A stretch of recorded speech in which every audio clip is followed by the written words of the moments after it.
Hi everyone. I wanted to talk a little bit today about some of the models that you encounter in your reading with regard to responses of people to science, whether the personalities you encounter in the McGrath reading are, what if they are engaged in one of three different models in terms of the faith and science relationship. And the three different models that I'm talking about are the separate model, the against model, and the integrate model. Those three models are really where you see people oftentimes landing, whether they are somewhat in their dealing with the relationship of how faith and science interact. The separate model is those that it's more of the Francis Bacon non-overlapping magisteria, something you read from your Mitchell reading, where these things just need to be kept separate. Faith never has anything to say to science. Science doesn't have anything to say to matters of faith. And if they just stay in their own lanes, everything will be fine. You see this a great deal with regard to areas where fields that are totally secular and wind up having this concern of, well, we don't want to involve anything non-scientific. Well, for one, you can't test. Matters of faith aren't testable. They don't fit under the microscope. They don't work in a test tube, and they are typically phenomena that can't be replicated and experimented upon. And so they're by nature, matters of faith are by nature not scientific. And as a result, those who spend a great deal of time in the scientific community really don't want to touch it at all. It's like an electric fence. You'll get zapped if you bump up against it.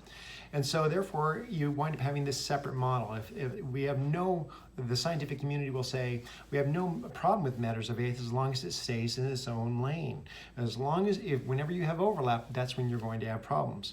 And you see this in some of the conflicts that occur where the assumption is those things can be fine, stay in that arena, but once they overlap, confusion begins to set in. Where you see this in the physical sciences, where I've observed it particularly is oftentimes in the softer sciences, particularly in areas of psychology, where psychologists will say, okay, if matters of faith are fine, but as soon as a person starts trying to incorporate that into, say, counseling services, that's when it gets really sticky because they're not dealing with any sort of, oftentimes Christian counselors or counselors that are faith-based aren't dealing with any sort of scientific data with regard to how the human brain works or body chemistry or chemical imbalances at all.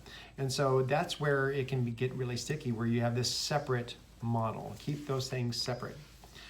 But then the next avenue over is the against model, where you see science versus faith, where it seems like one is constantly suspicious of the other. You see this in Richard Dawkins, who oftentimes sees matters of faith as completely not only unscientific but harmful to people. In the earlier video that you saw, you even saw how, actually, no, that was another class, but there's a debate that occurs between Douglas Wilson and Christopher Hitchens, where matters of faith are seen as sometimes even harmful to people. And this is where science and faith are sometimes opposed to one another. Richard Dawkins seen faith assertions as harmful in some cases and superstitious. The other side of that is sometimes people like Ken Ham or John Whitcomb or Henry Morris from the Institution for Creation Research. They're so suspicious of the scientific community because they see it as being steeped in evolution and are going to be leading people astray. And so that's where the conflict really oftentimes occurs in science versus faith. And this is something that we really wanted to take a close look at in our class so far, is this conflict that happens between science and faith. Is it really legitimate? Does it need to perpetuate? Who benefits from keeping it going when sometimes those things don't really need to be in conflict at all? But the against model, there's a separate model, the science of faith separate model, and then there's the against model of science versus faith, where one seems to feel like it has to win the debate over the other. And that's something to consider as well. You've seen that in your literature and you've been exposed to that. Scientists that are seeing that faith needs to be done away with because that type of superstition is harmful. On the other side of that is the Ken Ham and the Answers in Genesis that are going to build a life-size version of Noah's Ark in Kentucky, I think it is. And so they're trying to say that the Bible needs to be taken with absolute scientific accuracy, and therefore the rest of the scientific community has been against us all this time. And once upon a time, I was in that camp, and so I'm now sensitive to the idea that people will get so entrenched in that there's almost no breaking them out of it. So they have the separate model, they have the against model, and then the third one is the integrate model. Now, what's the integrate model? The integrate model winds up being, that's where the person who is a matter of faith, they may be a person of faith, and then they operate in the scientific community, but they don't let their faith assertions eclipse responsible science. Or they may be a person who operates in the scientific community that doesn't find matters of faith to be threatening. In fact, on the contrary, they see it sometimes, even though they don't adopt a faith tradition themselves, they don't see it as harmful. In fact, they see it as speaking to the human condition in some ways that science can't answer. So faith texts, myths, stories of faith, assertions of faith oftentimes speak to the human condition in a manner that raw scientific data cannot do, because the human complexity is far too kaleidoscopic. It's far too complex to be explainable simply by what we've been able to study about it all this time within both the hard and soft sciences. So for that reason, sometimes you see an integrated model where people of science or people of faith or are actually both, and they see no conflict between these. It's not as though the person who is a person of faith in science is just going to plug their faith assertions in willy-nilly where they don't have a discovery, but they may, in their mind, they may actually see their scientific inquiry as producing a greater awe about the universe, giving them insights as to the wonder of creation. I oftentimes have said to people before, it is no mystery to me that a person who studies a painting and really develops the love of the painting may wind up developing some affection for the artist, or the same thing with music or any other art form. And in like manner, there have been many people who study the natural world through the avenues of science, and they wind up developing some sort of personal faith journey as a result of it. And in that regard, that's very much an integrated model, where faith and science actually came together for a person that says, well, one did not eclipse the other, but they were able to coexist within the same individual. So those are the three different models that you've encountered so far in your reading and in the personalities you're exposed to. The separate model, where people say one is separate from the other. There's the against model, where one seems to be always trying to overcome the other. And then there's the integrated model, where it's like both are equally valid.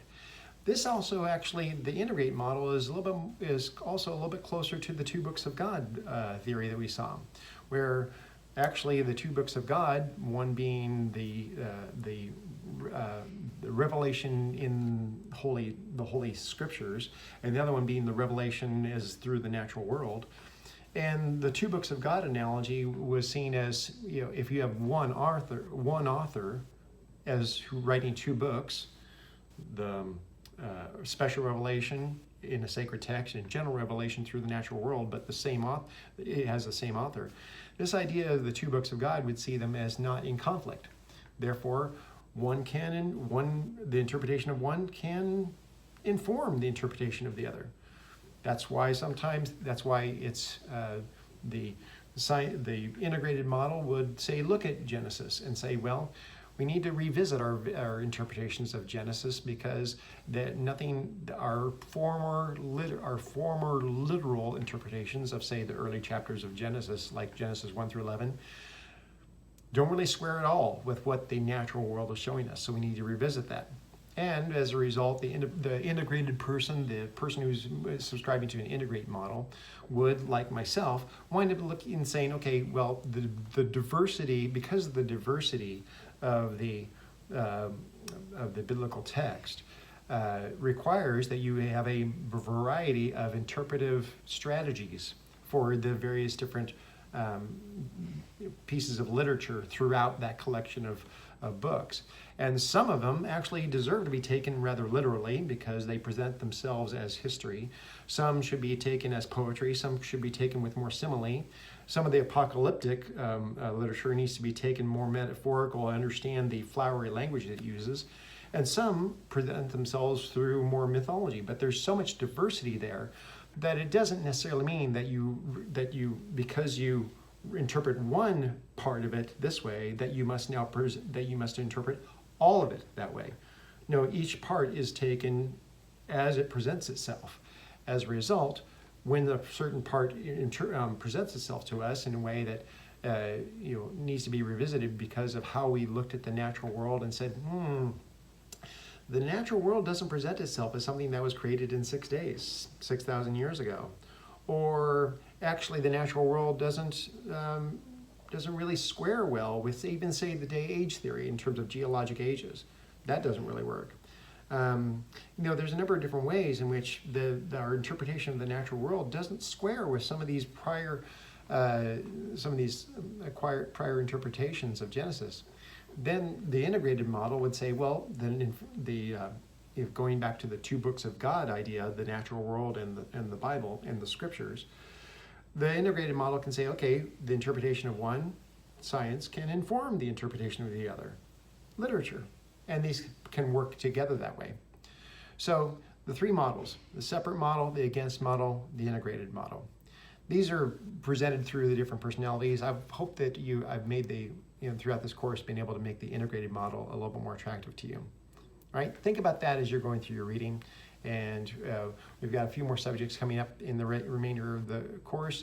Actually, we're just about done with this course. We'll be going through a review soon, and then the second exam will be coming up soon, and then the final papers are in. So hopefully everyone's working on your papers. Please make sure to email and ask if you have any questions about your final paper. All right, have a good day.